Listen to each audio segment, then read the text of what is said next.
était complet, si on avait tout, ce serait facile. Mais il nous manque des parties. On est obligé d'expliquer de manière progressive, de donner l'image d'ensemble.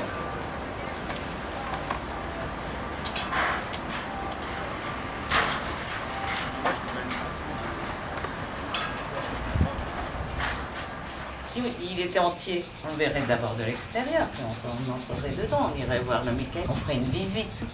C'est ce qu'on pourra faire avec les restitutions. Oui, en virtuel. En virtuel. Oui.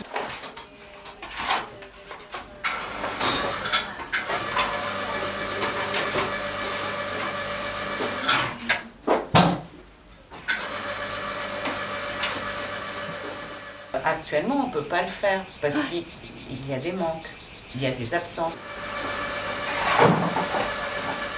Il y a des parties qu'on ne voit pas. Que vous ne comprenez pas même. Il y en a en plus qu'on ne comprend, dont on ne comprend pas la fonction. Là, le fonctionnement plus que la fonction. La fonction, c'est en relation avec le mécanisme.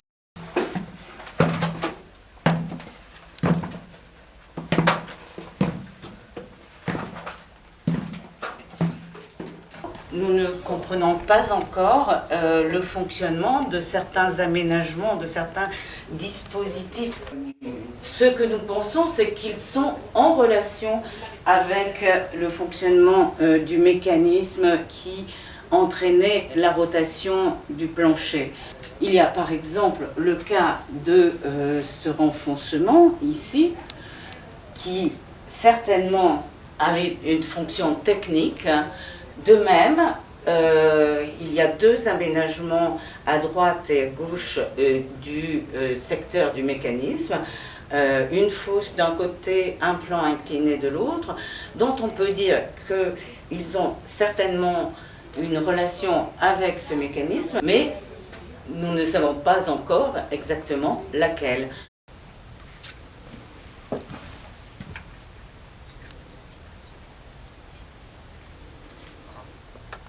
Pour la réalisation des relevés d'architecture, nous avons utilisé la photogrammétrie par corrélation dense, c'est-à-dire des modèles numériques 3D constitués de millions de points en couleur à partir de photographies.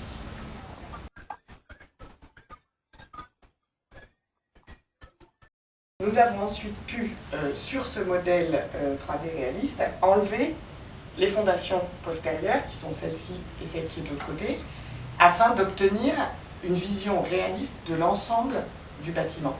Cette vision d'ensemble du bâtiment nous permet de mieux le comprendre et donc d'en restituer les parties manquantes. Nous envisageons aussi, à partir de ce modèle photogrammétrique, de réaliser une visite virtuelle de l'édifice. Et nous travaillons actuellement au montage du nuage de points de l'escalier.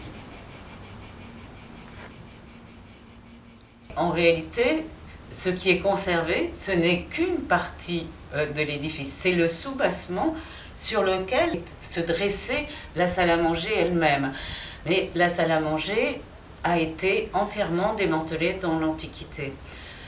Ce soubassement se présentait sous la forme d'une énorme tour, mesurant environ 28 mètres de diamètre et une vingtaine de mètres de hauteur. Seul le personnel de service avait accès à cet espace.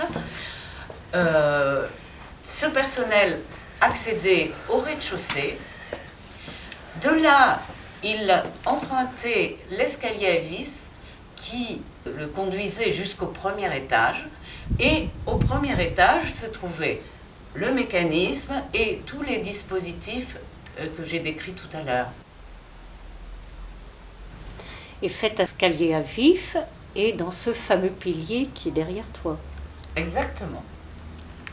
Dis-moi Françoise, quand on parle salle de banquet, je pense aux cuisines. Alors, elles étaient où ces cuisines?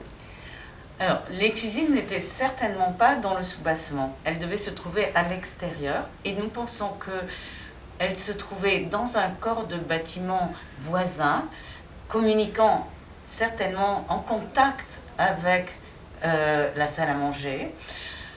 Et nous ne savons pas exactement où. Et sur quoi vous basez-vous pour avoir une idée de l'aspect global de ce bâtiment? Nous utilisons des représentations, des images de bâtiments similaires que l'on trouve d'une part sur des monnaies, d'autre part sur des peintures, pour élaborer des hypothèses qui évoluent peu à peu, petit à petit, en particulier grâce à la progression des recherches sur le terrain, grâce aux fouilles. Ce qui est certain, en revanche, c'est que du haut de cette tour, Néron et ses invités jouissaient d'un panorama extraordinaire sur tout le centre de Rome. Un panorama dont on a encore un aperçu aujourd'hui, bien que, évidemment, les bâtiments que l'on a sous les yeux ne sont plus du tout ceux qui existaient à l'époque de Néron. Merci Françoise. Merci.